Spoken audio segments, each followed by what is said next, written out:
اللہ نے تمہیں پیسے دیے ہیں, نئی گاڑی تم نے خریدی ہے, چھوٹے بچے کا جوتا کیوں باندھ دیا آگے تم نے؟ جوتا باندھنے سے اگر یہ ایکسیڈنٹ سے, حادثے سے گاڑی بچ سکتی ہوتی ہے تو پھر پاکستان کے جتنے پی آئی اے کے جہاز ہیں سب پر باندھ دینا چاہیے, سب پہ جوتے لٹکے ہوئے ہیں. عجیب تم نے فلسفہ تراشا.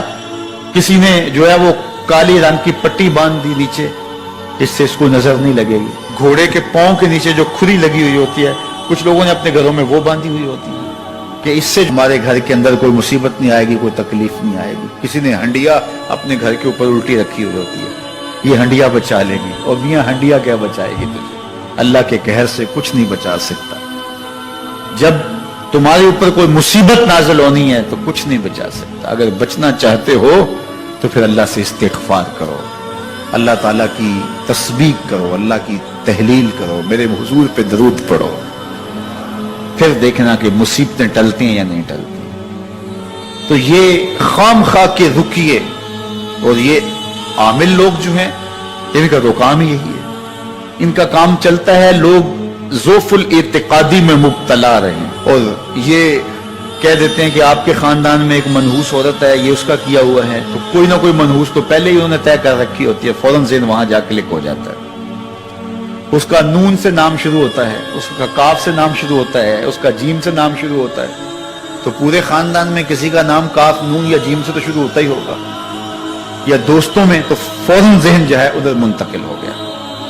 اب یہ بابا جی نے بتا دیا ہے, ہاں ہاں ہاں اس نے یہ بات کی تھی, کچھ باتیں یاد آنے لگی. اس کاف سے شروع ہونے والے نام کے ساتھ نفرت پیدا ہو گئی. اس بابے نے نفرت کا کاروبار کیا. اس نے تو 100 روپے 200 روپے لے لیے, لیکن دو انسانوں کے اندر نفرت ڈال دی. اس کا گریبان کل قیامت کے دن پکڑا جائے گا. ان ملنگوں کے پاس, ان ذوف الاعتقادی کو پھیلانے والوں کے پاس کبھی نہ جاؤ. تمہیں مصیبت پڑی ہے, تمہیں لگ رہا ہے کہ شاید میرے اوپر جادو ہے, تو پڑھو نا سورہ بقرہ, جادو جڑ سے اکھڑ جائے گا. 40 دن اپنے گھر میں سورہ بقرہ پڑھو, برکت ہوگی. کہتے ہیں مولوی صاحب 40 دن تو نہیں پڑھی جا سکتی, 2.5 پارے, ہمیں کوئی تعویذ ہی کرتے ہیں. ہم شارٹ کٹ چاہتے ہیں نا, روزانہ صبح 2.5 پارے سورہ بقرہ پڑھے, یہ تو ہم سے نہیں پڑھی جائے گی. تو آپ کوئی تعویذ ہی لکھتے ہیں. کاروبار میں برکت نہیں, میں کہتا ہوں پڑھو نا سورہ واقعہ, 3 رکوع ہیں, برکت ہوگی. ہم کہتے ہیں ہمیں تعویذ ملنا چاہیے, بس وہ ہم گلے میں رکھ دیں, بٹوے میں رکھ لیں, پرس میں رکھ لیں, اور ہمارا کام ہو جائے, ہمیں کچھ بھی نہ پڑھنا پڑے, ہمیں وضو تک نہ کرنا پڑے, نماز نہ پڑھنی پڑے, اور برکت ہو جائے. ایسے برکت تو نہیں آتی. اس لیے چھوڑو ان کی جان, آؤ قرآن مجید پہ آؤ, آؤ سجدوں پہ آؤ, آؤ دعاؤں پہ آؤ. سحری کے وقت اس کی رحمتیں آواز دے رہی ہوتی ہیں, حل من مسترزقن, ہے کوئی رزق مانگنے والا, اور تم اس وقت سوئے ہوئے ہو, سارے دن ٹھوکریں کھاتے ہو. آؤ نا اس وقت جھولی پھیلا کے, ہاتھ پھیلا کے کہو مالک تو جھولیاں بھر دے. تو پھر دیکھنا میرا بیٹا سالم مشرکین کی قید میں ہے اور میں فاقوں کی حالت میں ہوں. تو فرمایا آل محمد کے پاس ایک سیر جو ہیں, بس اس کے علاوہ ہمارے پاس بھی کھانے کے لیے دنیاوی اسباب نہیں ہیں. کہا صبر کرو اور اللہ سے ڈرو, اور لا حول ولا قوت الا باللہ کثرت کے ساتھ پڑھو. یہ ایسا وظیفہ ہے, ایک حدیث پاک میں آتا ہے کہ یہ 99 بیماریوں کا علاج ہے. اس میں سب سے کم درجے کی بیماری ہم اور غم ہے. یہ دکھوں کا مداوع ہے, مشکلات کا علاج ہے, اور یہ وظیفہ میرے حضور نے بتایا. حضرت ابو ذر غفاری رضی اللہ تعالیٰ عنہ کو حضور نے 5 چیزیں بتائی تھی. ان میں سے 5ویں چیز یہ تھی کہ ابو ذر کثرت کے ساتھ لا حول ولا قوت الا باللہ پڑھا کرو. فرمایا عرش الہی کے نیچے ایک خاص خزانہ ہے, یہ وظیفہ وہاں سے آیا ہے.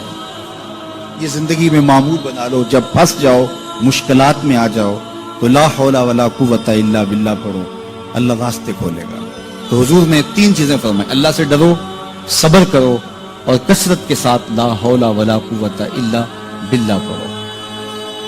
وہ فرماتے ہیں کہ میں یہ عمل شروع کیا, ابھی گھر میں بیٹھا ہی تھا کہ دروازے پہ دستک ہوئی. تو میں اٹھا کہ دروازہ کھولوں دیکھوں کہ کون ہے.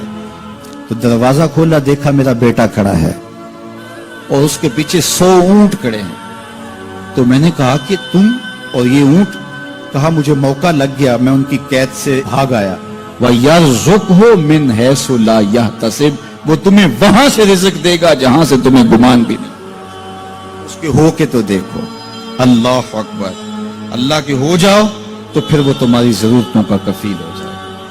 فرمایا حضرت عبداللہ ابن مسعود رضی اللہ تعالیٰ عنہ نے کہ کسی شخص کو فقر و فاقہ آ جائے تو وہ لوگوں کو بتائے کہ میں آج کل بڑے مشکل حالات میں ہوں، ہر وقت لوگوں کو بتاتا رہے تو اس کی مشکل بڑھے گی، اس کی مشکلیں آسان نہیں ہوں گی اس طرح۔ اور اگر وہ اپنی اس مشکل کو کسی سے شیئر نہ کرے بلکہ مصلی بچھا کے اپنے رب سے کہے کہ مالک فقر و فاقہ آ گیا ہے اور اس کا علاج تیرے پاس ہے، اس مرض کا مداوع تیرے پاس ہے۔ حضرت عبداللہ ابن مسعود فرماتے ہیں کہ رسول کریم نے فرمایا جلد یا بدیر اللہ اس کو مالا مال فرما دے۔ یہ بھی کبھی کر کے دیکھو، مشکل آ جائے، فاقہ آ جائے۔ اور قرآن مجید کا دل سورہ یاسین ہے، جس نے ایک مرتبہ سورہ یاسین کی تلاوت کی اللہ 10 مرتبہ قرآن پڑھنے کا ثواب عطا کرے۔ اور کتنا بڑا اجر ہے، آپ ایک سال میں بھی شاید 10 قرآن مجید نہ ختم کر سکیں اور سورہ یاسین پڑھیں تو 10 مرتبہ قرآن مجید پڑھنے کا ثواب نصیب ہوگا۔ تو اپنی صبح کا آغاز سورہ یاسین سے کیا کریں، نماز فجر کے بعد اشراق تک سورہ یاسین پڑھ لیا کریں۔ سورہ یاسین اگر آپ پڑھ کے اپنے دن کا آغاز کرتے ہیں آپ کا سارا دن خیر سے گزرے گا۔ اس دن اگر کاروبار کریں گے تو برکت ہوگی، اس دن بہت ساری بیماریوں سے، آفات و بلیات ارضیہ و سماویہ سے بچے رہیں گے، لوگوں کے شر سے، حادثات سے محفوظ رہیں گے۔ میرے حضور نے ارشاد فرمایا قرآن مجید میں ایک سورت ہے جس کی 30 آیات ہیں، اگر کوئی شخص اس کی تلاوت کرتا ہے تو وہ سورت پڑھنے والے کی شفاعت کرتی ہے اور اتنی بار شفاعت کرتی ہے کہ اس کو بخشوا کے چھوڑتی ہے۔ وہ سورت کون سی ہے؟ وَهِيَ تَبَارَكَ الَّذِي بِيَدِهِ الْمُلْكُ، یہ سورۃ الملک ہے، 30 آیتیں ہیں۔ جو شخص اس کی تلاوت کرے یہ اتنی بار سفارش اللہ کی بارگاہ میں کرتی ہے کہ اپنے پڑھنے والے کو بخشوا کے چھوڑتی ہے۔ تو اپنے دن کا آغاز سورہ یاسین سے کریں اور اپنی شب کا آغاز سورہ ملک سے کریں۔ سونے سے پہلے سورہ ملک کی تلاوت ضرور کر لیں، انشاءاللہ اس سے رات برکت سے گزرے گی۔ جس نے ایک دن میں 100 مرتبہ سبحان اللہ و بحمدہ پڑھا، کتنی مرتبہ؟ 100 مرتبہ کیا پڑھا؟ سبحان اللہ و بحمدہ، فرمایا کہ اس کے گناہ سمندر کی جھاگ کے برابر بھی ہوں تو اللہ معاف فرما دے گا۔ تو یہ اپنے وظائف میں شامل کر لیجئے، سبحان اللہ و بحمدہ۔ اور حدیث بخاری ہے کہ 2 کلمے ایسے ہیں جو اللہ کو محبوب ہیں اور زبان پر مشکل نہیں، زبان پر بڑے آسان ہیں، اور جب میزان پہ رکھے جائیں گے تو پلڑے کو جھکا دیں گے، بڑے بھاری ہیں میزان پہ۔ وہ 2 کلمے یہی ہیں، سبحان اللہ و بحمدہ، سبحان اللہ العظیم۔ تو اگر اس کو 100 مرتبہ روزانہ پڑھے تو سمندر کی جھاگ کے برابر بھی گناہ ہو تو اللہ معاف فرما دیتا ہے۔ اللہ فرماتا ہے ما یفعل اللہ بعذابکم، وہ تمہیں عذاب دے کے کیا کرے گا؟ ذرا لہجہ دیکھیے، ذرا انداز، ما یفعل اللہ بعذابکم، وہ تمہیں عذاب دے کے کیا کرے گا؟ تم اس کی مخلوق ہو، اپنے دستے قدرت سے اس نے تمہیں بنایا ہے، تو وہ تمہیں عذاب دے کے کیا کرے گا؟ اس کی ضرورت نہیں ہے کہ تمہیں عذاب دے، نہ اس کی چاہت ہے کہ تمہیں عذاب دے، کوئی خود چھلانگے لگائے تو اس کی مرضی۔ فرمایا کہ ما یفعل اللہ بعذابکم، وہ تمہیں عذاب دے کے کیا کرے گا؟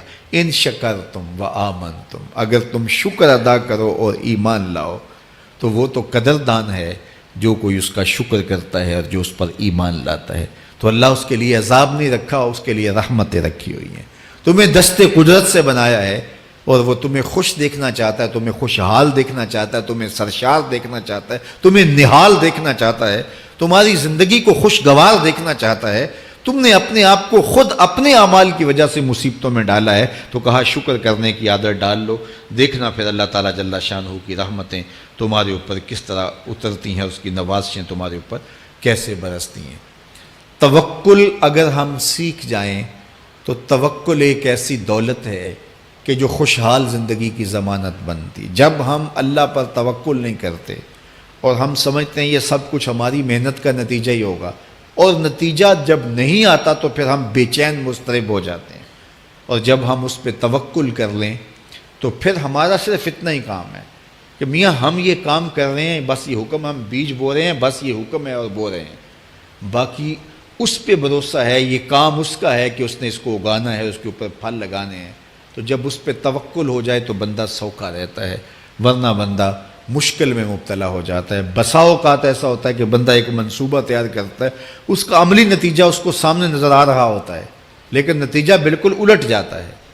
سید علی المرتضیٰ فرماتے ہیں میں نے اپنے ارادوں کی شکست سے ہی اپنے رب کو پہچانا ہے، کہ میں ایک منصوبہ تراشتا ہوں کہ یہ اور یوں ہوگا اور وہ ہونا چاہیے، لیکن نتیجہ وہ نہیں آتا، تو کوئی طاقت ہے اس کا جو نتیجہ بدل دیتی ہے۔ تو بندہ اس طاقت پہ یقین کرتے، اس پہ توکل کر کے جو ہے وہ اس پہ بھروسہ کر لے تو زندگی سوکھی ہو جاتی ہے۔ مغرب میں جو اللہ پر یقین نہیں رکھتے وہ خودکشی کر لیتے ہیں کہ یہ کیوں ہو گیا، ایسا نہیں ہونا چاہیے تھا، لیکن ہم خودکشی اس لیے نہیں کرتے، ہم کہتے ہیں میرا رب جس طرح چاہے اس طرح ہی ہوتا ہے، جو اس نے طے کیا ہوا ہے وہ کر کے رہتا ہے، اس لیے تم اس پہ توکل کر لو اور اس پہ بھروسہ کرو۔ حضور علیہ الصلوۃ والسلام نے فرمایا لو انکم توکلون علی اللہ حق توکلہ، اللہ پر توکل کرنے کا جو حق ہے اگر تم وہ ادا کر دے تو فرمایا اللہ تمہیں ایسے رزق عطا کرے جیسے پرندوں کو عطا کرتا ہے۔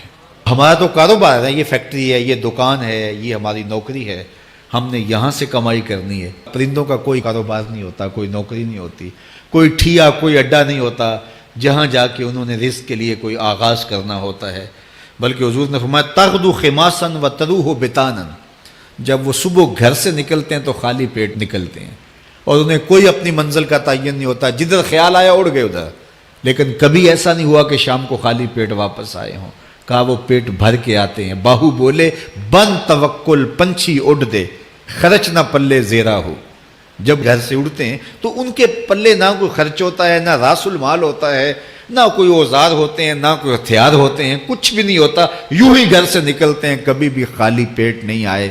فرمایا اگر اللہ پہ پرندے توکل کر لیں تو اللہ اسے بھی عطا کرتا ہے، تم توکل کرو گے تو تمہیں عطا نہیں کرے گا۔